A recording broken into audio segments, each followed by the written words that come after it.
नमस्कार साथियों, आज हम महेश बरमाल जो है एनसीईआरटी सार संग्रह वन लाइनर बुक पढ़ने वाले हैं, वर्ल्ड ज्योग्राफी, जिसमें चट्टान और ज्वालामुखी से संबंधित आज हम क्वेश्चन जो है करने वाले हैं। तो चैनल पर नए हैं तो चैनल को सब्सक्राइब और वीडियो को लाइक ज़रूर कीजिएगा। तो आइए हम शुरुआत करते हैं।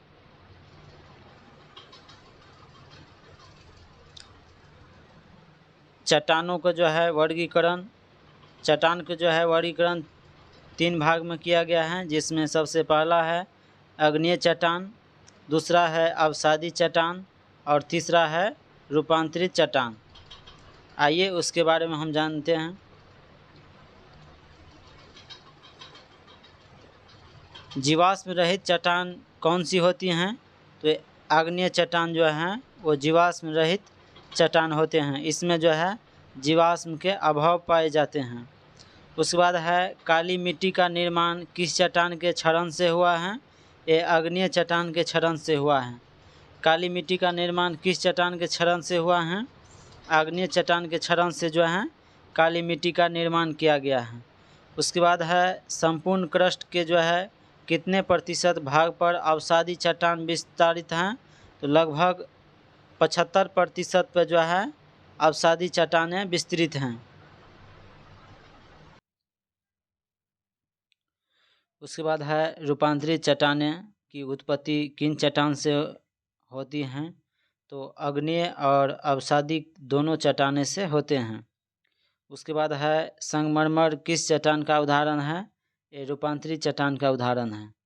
उसके बाद है चट्टान के निर्माण में 8 प्रमुख तत्व का जो है योगदान होते हैं, जिसमें ऑक्सीजन, सिलिकॉन, एल्युमिनियम, लोहा, कैल्शियम, सोडियम, पोटेशियम और मैग्नीशियम जो है इनसे जो है चट्टाने के निर्माण में इन तत्वों के जो है महत्वपूर्ण योगदान होते हैं।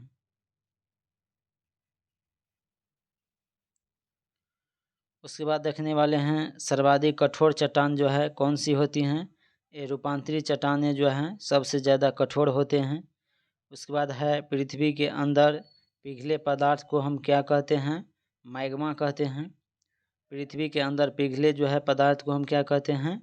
मैग्मा कहते हैं। उसके बाद हैं पृथ्वी के आंतरिक भाग में लावा के जो हैं ठोस से निर्मित चट्टानों को क्या कहते हैं? उसे हम प्लूटोनिक चट्टान कहते हैं। क्या कहते हैं? प्लूटोनिक चट्टानें कहते हैं। उसके बाद हैं ओजोस डिल सलाडो का ज्वालामुखी जो है किस देश में अवस्थित हैं? ये अर्जेंटीना और चिली में अवस्थित हैं।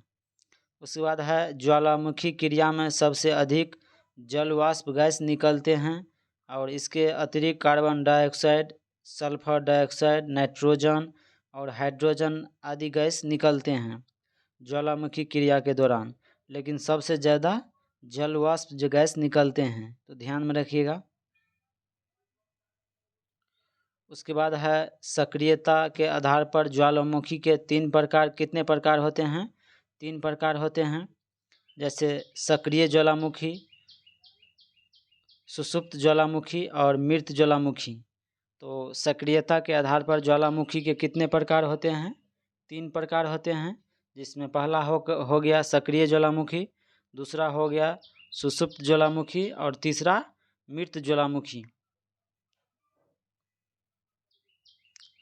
उसके बाद हैं ऐसे ज्वालामुखी जो लंबे समय से सक्रिय नहीं हुए हैं किंतु भविष्य में कभी भी सक्रिय हो सकते हैं, उन्हें हम क्या कहते हैं? सुषुप्त ज्वालामुखी कहते हैं। उसके बाद है ज्वालामुखी से निकलने वाले पदार्थ, जैसे कि ज्वालामुखी से निकलने वाले पदार्थ जो है 3 वर्ग में विभाजित किया गया है। पहला है गैस तथा जल वाष्प। ज्वालामुखी उद्भेदन के समय जो है सर्वप्रथम गैस एवं जल वाष्प बाहर आते हैं और इसमें जो है जल वाष्प की मात्रा सर्वाधिक 60 से 90% होते हैं और अन्य gas CO2, nitrogen, sulphur dioxide आदि भी प्रमुख होते हैं। उसके बाद है विखंडन पदार्थ, इसमें धूल एवं राख से जो है बने चट्टाने टुकड़े, टफ मटर के दाने के आकार वाले टुकड़े जो हैं लैपिली कुछ इंच में लेकर कई फीट तक जो है व्यास वाले बड़े बड़े चट्टाने टुकड़े एवं अपेक्षाकृत बड़े आकार के जो हैं टुकड़े बेसिया आदि बाहर धरातल पर निकालते हैं। उसके बाद जो है लार्वा देखेंगे हम, तो लार्वा में जो है ज्वालामुखी उद्गार के समय भूगर्भ में स्थित तरल पदार्थ को जो है मैग्मा कहते हैं।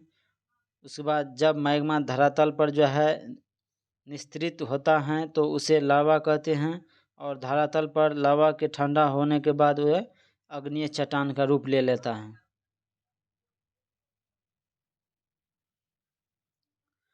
उसके बाद है किस प्रकार के लावा में सिलिका की जो है अधिक मात्रा पाई जाती है,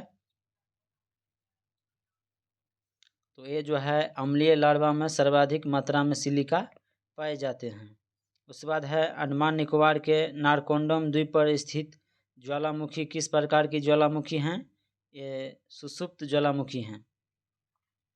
उसके बाद है माउंट किलिमंजारो, माउंट किलिमंजारो किस श्रेणी का जो है ज्वालामुखी है, ये शांत ज्वालामुखी का उदाहरण है। किसका है, शांत ज्वालामुखी का उदाहरण है माउंट किलिमंजारो। उसके बाद है विश्व का सर्वाधिक सक्रिय ज्वालामुखी कौन सा है, एक किलायु है जो हवाईयन द्वीप पर है। उसके बाद है हमारे सौर मंडल में अब तक ज्ञात सबसे बड़ा ज्वालामुखी ओलंपस मॉस जो है जो मंगल ग्रह पर स्थित हैं। उसके बाद है किस ज्वालामुखी को भूमध्य सागर का प्रकाश स्तंभ कहते हैं, तो माउंट स्ट्रोम्बोली को जो है ये भूमध्य सागर का प्रकाश स्तंभ कहते हैं। किस ज्वालामुखी को भूमध्य सागर का प्रकाश स्तंभ कहते हैं, वो माउंट स्ट्रोम्बोली को जो है भूमध्य सागर का प्रकाश स्तंभ कहते हैं। उसके बाद है ज्वालामुखी पर्वत माउंट सेंट हेलेंस कहाँ स्थित हैं, ये संयुक्त राज्य अमेरिका में स्थित हैं। उसके बाद हैं अफ्रीका महाद्वीप का सर्वोच्च पर्वत शिखर माउंट किलिमंजारो किस देश में स्थित है, ये तंजानिया में है। अफ्रीका महाद्वीप का सर्वोच्च पर्वत शिखर कौन है, माउंट किलिमंजारो हैं जो तंजानिया में स्थित है। उसके बाद है मोना लाओ एक सक्रिय ज्वालामुखी हैं, और यह जो है कहाँ है, ये हवाईयन द्वीप जो है समूह संयुक्त राज्य अमेरिका में स्थित हैं।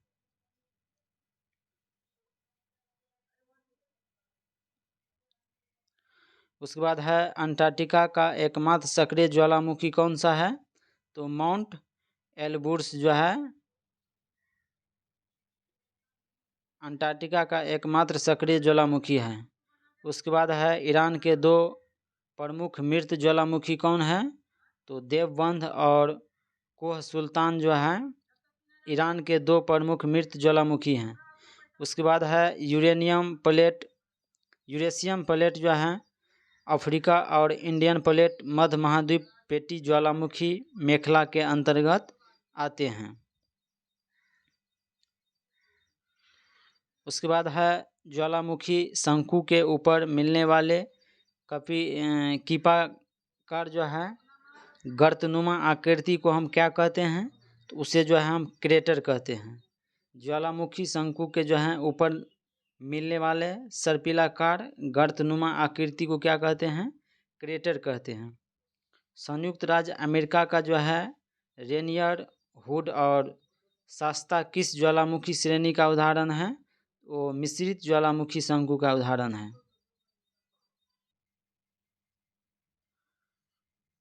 उसके बाद हम विश्व के कुछ सक्रिय ज्वालामुखी देखेंगे, जैसे कि कोटोपैक्सी, ये इक्वाडोर में है जो लगभग 5,897 मीटर ऊंचा है। उसके बाद ब्लू चेवस्काया जो है ये रूस में है जो ये 4,688 मीटर ऊंचा है।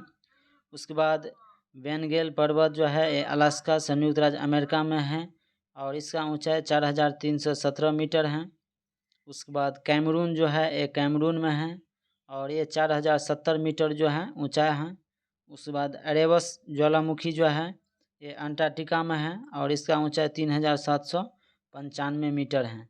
तो सबसे ज़्यादा ऊंचाई कोटोपैक्सी है जो इक्वाडोर में है, 5897 मीटर ऊंचाई है। जो ये सभी जो हैं सक्रिय ज्वालामुखी हैं। विश्व का सबसे ऊंचा सक्रिय ज्वालामुखी कौन है? ये कोटोपैक्सी हैं। उसके बाद है ज्वालामुखी का जो है मेखलाबद्ध वर्गीकरण कितने भागों में किया गया है? 4 भाग में किया गया है।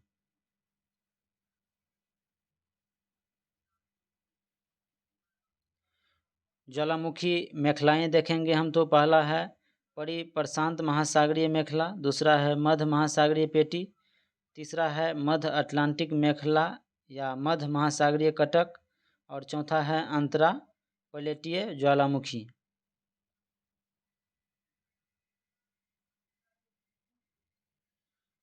क्षारीय लावा शंकु को जो है किस अन्य नाम से जाना जाता है? तो ये शील्ड शंकु के नाम से भी जाना जाता है।